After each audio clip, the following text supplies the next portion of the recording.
Do you ever lack in self-control? Self-control is the exercise of personal restraint over one's emotions and desires. Proverbs chapter 4, verse 20 defines self-control as listen closely, which can be translated bow, extend, or incline your ears. A more common rendering is give me your ears or give ear to my words. Unless the whole of our being engages in an experience, we have not really participated fully. Proverbs chapter 4, verse 23 says, guard your heart, expressing in final analysis what is done in or with the body is a response to the impulses of the heart. One of the fruit of His Spirit's presence will be this thing we call self-control. But it really means that God is in control.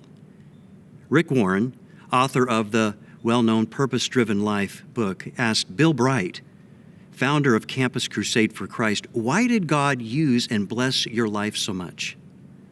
Bill Bright responded, when I was a young man, I made a contract with God. I really wrote it out and signed my name at the bottom.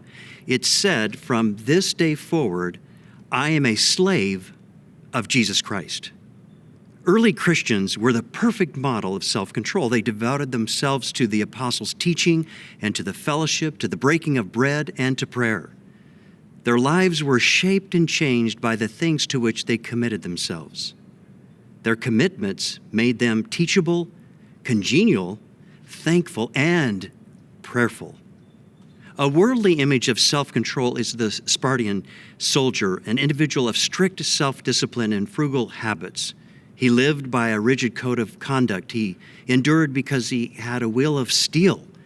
In Christian terms, self-control means that the whole self has come under the control of Christ. Christian self-control means that God is in control. In Chariots of Fire, the Olympic runner Eric Liddell says, I believe God made me for a purpose, but He also made me fast, and when I run, I feel God's pleasure. C.S. Lewis said, the more we let God take us over, the more truly ourselves we become because He made us. He invented all the different people that you and I were intended to be. It is when I turn to Christ, when I give up myself to His personality, that I first begin to have a real personality of my own. William Booth, founder of the Salvation Army, said, the greatness of a man's power is in the measure of his surrender. When the angel explained God's improbable plan to Mary, the mother of Jesus, she calmly responded, quote, I am the Lord's servant, and I'm willing to accept whatever He wants, unquote. Nothing is more powerful than a surrendered life in the hands of God. E. Stanley Jones said this, if you don't surrender to Christ, you surrender to chaos. It has been said, my greatest hindrance to God's blessing is not others. It is yourself, your self-will, stubborn pride, and personal ambition. Brother Lawrence, in Practicing the Presence of God, described a humble cook in a French monastery who said, the key to friendship with God is not changing what you do, but changing your attitude toward what you do.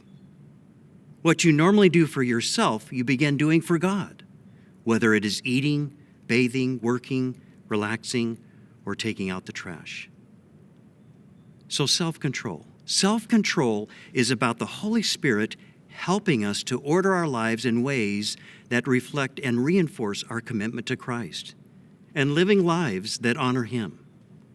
Self-control is less about empowering our will to resist than it is about forming kingdom-shaped patterns of living.